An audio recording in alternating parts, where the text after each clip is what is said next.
let's take a look at what I mean by elementary functions. Now, there are many ways in which elementary functions could be defined, and this is not a universal definition, but it's one that is probably most appropriate or very appropriate to the level of a pre-calculus class. Okay, so elementary functions. What do we have for elementary functions? Well, let's just start here and kind of move around this way. Okay, the elementary functions: constant function f of x equals c. Linear functions: f of x equals x. Power functions: f of x equals x raised to a power p. In each case, x is the variable, so that p would be a constant number. So, for example, x squared, x cubed, whatever. Okay. Now, we can combine power functions. We can combine the x squared and the x function and the constant function, which, of course, could be regarded as a power function if p equals 0, since x to the 0 is a constant, x to the 0 being 1. Okay, we can combine multiples of power functions, multiples of the x squared, the x, and the constant function to get the quadratic function, general form of a quadratic function, and you should be familiar with this from prerequisite courses, is y equals ax squared plus bx plus c. You have that in a different context here, ax squared plus bx plus c. You know that if you have y equals ax squared plus bx plus c, you can use the quadratic formula to figure out where the zeros are. Or if you have ax squared plus bx plus c equals 0, which is equivalent to what I just said, you can use the quadratic formula to find the solutions to that equation. So we have the quadratic functions. Now, the basic quadratic function, the most basic quadratic function, is f of x equals x squared. The exponential function. Now, there are two different versions we can use for the most basic exponential function. One is just an exponential. The basic exponential function with base b is b to the x. Now, if we use the special number e, this being the limiting value of 1 plus 1 over n quantity raised to the nth power as n approaches infinity, something you might have seen but might not have by this point. You get this number e, which has very special properties and is the most natural base for the exponential function. If you don't understand what that means, that's okay. We develop it in this course. We don't assume that you understand about this number e, but some people do, so I mention it. Okay, then we have what? The logarithmic functions. Logarithmic functions are the functions that are inverse to the exponential functions, so that the inverse to b to the x is log to the base b of x. The inverse of the e to the x function is the natural log of x. Say e is the most natural base for an exponential function, then the inverse function of the exponential, the e to the x function, will be our natural logarithm, the natural logarithm of x. And what do we mean by being inverse to the function? Well, this might not make any sense to you if you haven't studied a lot of functions and function notation. This is where we're headed. This is what we're trying to develop. But log to the base b of b to the x equals x, and natural log of e to the x equals x. Those are the inverse function relations. And of course, we could do b to the log base b of x. That would also equal x, and so forth. But don't want to digress here. Just trying to give an overview. And this overview can be very handy as you get into studying these functions. So there's our basic logarithmic and basic exponential functions.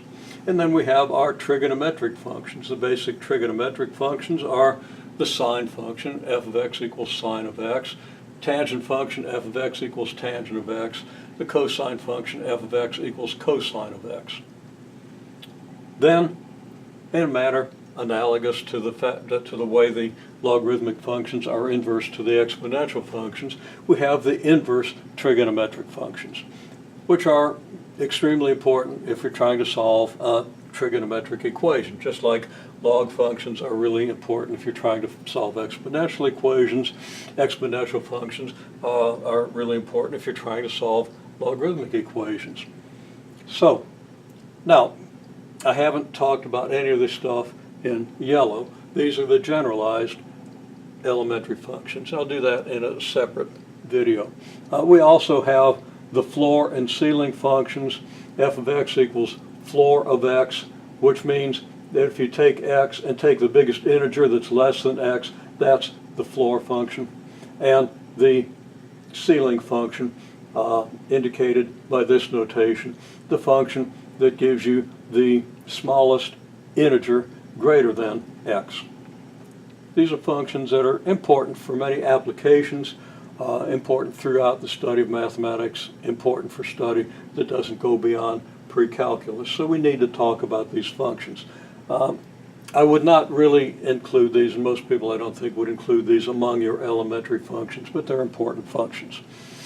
And the absolute value function, f of x equals absolute value of x. This is actually a split definition function, as we'll see, and it's really a split definition function defined in terms of two linear functions, so it's not as elementary as we might say, but it's a very handy function to use to understand the way functions transform, the way they shift, the way they stretch, and so forth. So we're going to use this function as one of our basic functions, although it really does not fit the category of elementary functions. So the elementary functions are the constant, linear, power. The quadratic function is a combination of power functions, so it's not really an elementary function.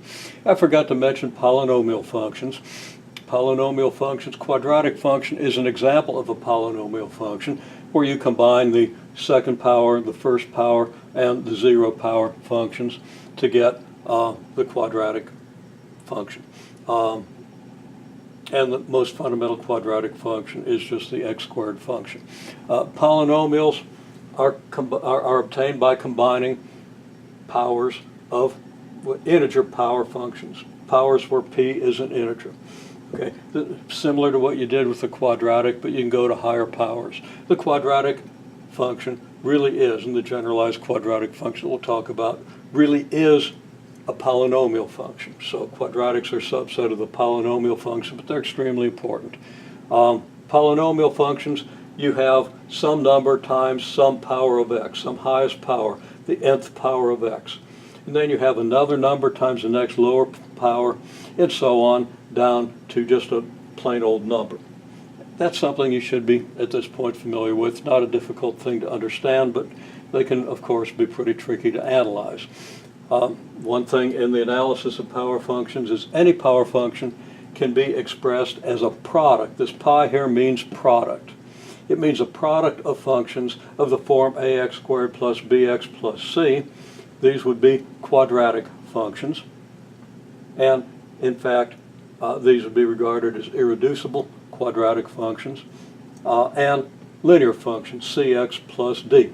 We know that if y equals cx plus d, for example, it's a linear function, a generalized function of the basic linear function with slope c and y-intercept d. Now I'm talking and referring to a lot of things that you probably don't have any inkling of, but as we hope to use this as kind of a focal point throughout the course, I'm throwing in little things that you will eventually understand. So you can kind of test your understanding by how well you understand a lot of the stuff that you don't understand at this point, or most likely don't understand at this point. Okay, and we also, once we know what polynomial functions are, we have rational functions, which are just polynomial function divided by another polynomial function. Okay, well, that's kind of a picture of the elementary functions. Again, constant, linear, power. Powers combine into these things that aren't elementary but are based on the elementary function. Exponential functions, logarithmic functions, trigonometric functions, and the inverse trigonometric functions.